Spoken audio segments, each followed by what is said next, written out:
देवर जी। भाभी, आप ये क्या कर रहे हो आप? तुम्हें हक कर रही हूँ। अरे आप ये सब क्यों कर रही हो? आप मेरे भाई की वाइफ हो। जानती हूँ, पर तुम मुझे बहुत अच्छे लगते हो। मजाक मत करो आप। मजाक नहीं कर रही, सच में तुम मुझे सच में बहुत अच्छे लगते हो। क्या तुम्हें मैं अच्छी नहीं लगती? अरे आप अच्छी हो, बहुत अच्छी हो, लेकिन आज तक मैंने आपको कभी उस नजर से नहीं देखा। तो अब देख लो, अब क्या प्रॉब्लम है? नहीं भाभी, मुझे नहीं देखना, आप मेरे भाई की वाइफ हो। आपके साथ ऐसा कभी कुछ सोच नहीं सकता। अरे जब मैं बोल रही हूँ कि मुझे तुम पसंद हो, मुझे नहीं पसंद तुम्हारा भाई। ठीक है भाभी, अगर आप दुनिया की आखिरी लड़की भी होगी ना, तो भी मैं ऐसा कुछ नहीं करने वाला आपके साथ। आई बात समझ में आपको? अच्छा, फिर तुम ये क्यों कह रहे थे कि भाभी तुम मुझे बहुत अच्छी लगती हो, मुझे तुम्हारे जैसी ही वाइफ चाहिए?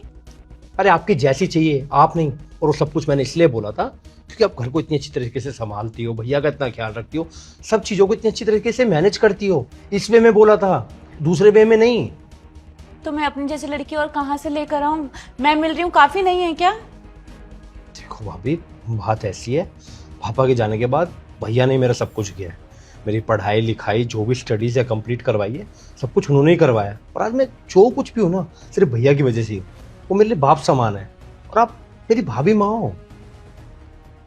देख लो, मुझे रिजेक्ट करना मतलब अपनी जिंदगी के साथ खिलवाड़ करना।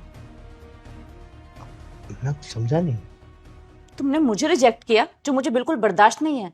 अगर तुम मुझे हाँ नहीं करोगे ना, तो इस घर में बिल्कुल वैसे नहीं रह पाओगे जैसे तुम रहते आए हो। तुम्हें इस घर से जाना होगा, अपने भाई से दूर होना होगा, समझे? आप क्यों कर रही हो ये सब? भैया इतने अच्छे हैं, वो आपसे इतना प्यार करते हैं, और आप ये सब। पर मैं नहीं करती उनसे प्यार, मुझे तुम चाहिए। और अगर मुझे तुम नहीं मिले ना, तो हमेशा हमेशा के लिए तुम्हें यहाँ से जाना होगा।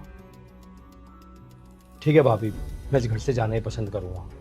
मैं जिंदगी भर अपने भाई से नजर ना मिला पाऊं, इससे अच्छा तो यही होगा ना कि हमेशा हमेशा के लिए उनकी नजरों से दूर चला जाऊं।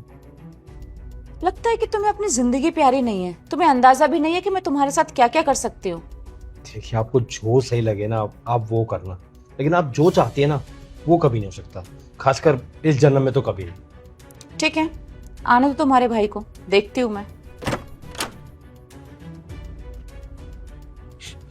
संजू, संजू, संजू, तुम बिल्कुल सही समय पे आए हो। अगर तुम थोड़ी देर में लेट होते तो पता नहीं मेरे साथ क्या हो जाता। तुम रो क्यों रही हो? हुआ क्या है?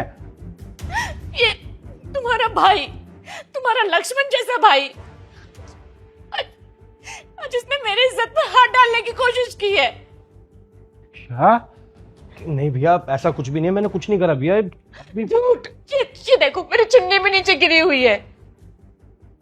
इसने मुझसे कहा कि भाभी मैं तुम्हें पसंद करता हूँ, मुझे तुम्हारे जैसी वाइफ चाहिए, तो क्यों ना तुम ही मेरी वाइफ बन जाओ। अच्छा, तो इसलिए बोलता था कि भाभी मुझे तुम्हारे जैसी वाइफ चाहिए।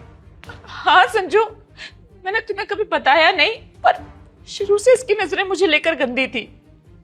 जब भी तुम घर से जाते थे, मुझे इस घर में बहुत डर लगता था कि अब मैं अकेली रहूंगी।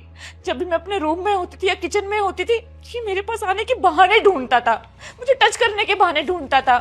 पर मैं हमेशा इससे दूर हो जाती थी क्योंकि मुझे इसके इरादे हमेशा से पता थे। नहीं भैया, भाभी झूठ बोल रही है, ऐसा कुछ भी नहीं है। भाभी तो मेरे लिए माँ जैसी है, बिल्कुल। माँ? माँ के साथ कोई ऐसा करता है क्या? ये देखो, इसने मेरी चुन्नी खींची। अगर तुम 5 मिनट और लेट आते तो पता नहीं क्या हो जाता।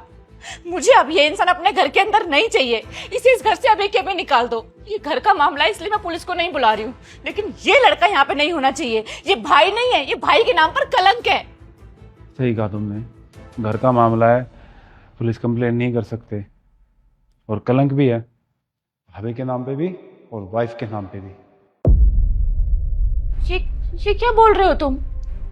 सही कहा था तुमने, अगर आज मैं 5 मिनट लेट हो जाता ना, तो मेरा भाई हमेशा के लिए मेरी नजरों में गिर जाता और हमेशा के लिए मुझसे अलग हो जाता। संजू, मैं कुछ समझी नहीं। मतलब ये कि मैं घर में बहुत पहले से आया हुआ हूँ, जब तुम इसको पीछे से हक कर रही थी ना, तब से, और तब से तुम्हारी सारी बातें सुन रहा था मैं। हाँ तो तुमने सुना होगा ना, ये कैसी कैसी बातें कर रहा था मुझसे। हाँ सुनी थी। जितनी खुशी मुझे उसकी बातें सुन के हो रही थी ना, उतना ही दुख मुझे तुम्हारी बातें सुन के हो रहा था। वो कब से मना किए जा रहा था, हैं?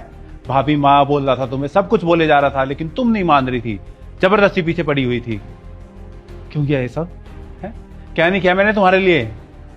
शुक्र है आज टाइम से घर आ गया मैं, नहीं तो मैं तुम्हारी बातों में आ जाता। एक्टिंग जो कितनी अच्छी करती हो, मैं क्या कोई भी तुम्हारी बातों में आ जाता और इससे हमेशा के लिए अलग हो जाता। वो संजू, बस बहुत हो गया, अब झूठ बोलने का कोई फायदा नहीं है। मैंने तुम्हारी सारी बातें अपने कानों से सुनी है। अरे नहीं, वो मैं इसका टेस्ट ले रही थी। मैं देखना चाहती थी कि तुम्हारे पीछे से ये मेरे साथ कैसे रहेगा। बस मैं तो इसको चेक कर रही थी। जो चेक कर रही थी, अगर चेकिंग कर रही थी तो मेरे आने के बाद ये सब ड्रामे क्यों किए? घर से क्यों निकलवा रही थी? है ये इतना रोना धोना क्यों?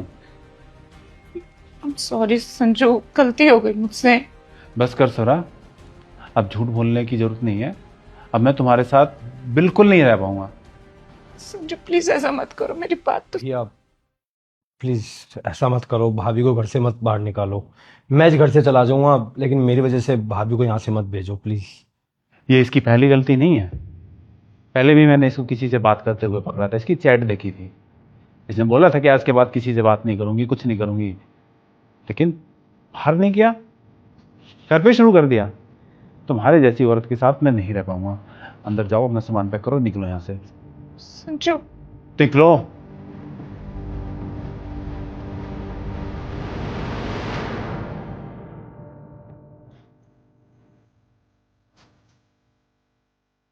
अब मैं तो डर ही गया था जब भाभी ने अपनी चुन्नी फेंकी। मुझे लगा मैं आपसे हमेशा हमेशा के लिए अलग हो जाऊंगा और अब आपकी नजरों में भी गिर जाऊंगा। टेंशन ना ले, ऊपर वाला जो करता है ना अच्छे के लिए करता है। और आज मुझे बहुत प्राउड है कि तू मेरा भाई है।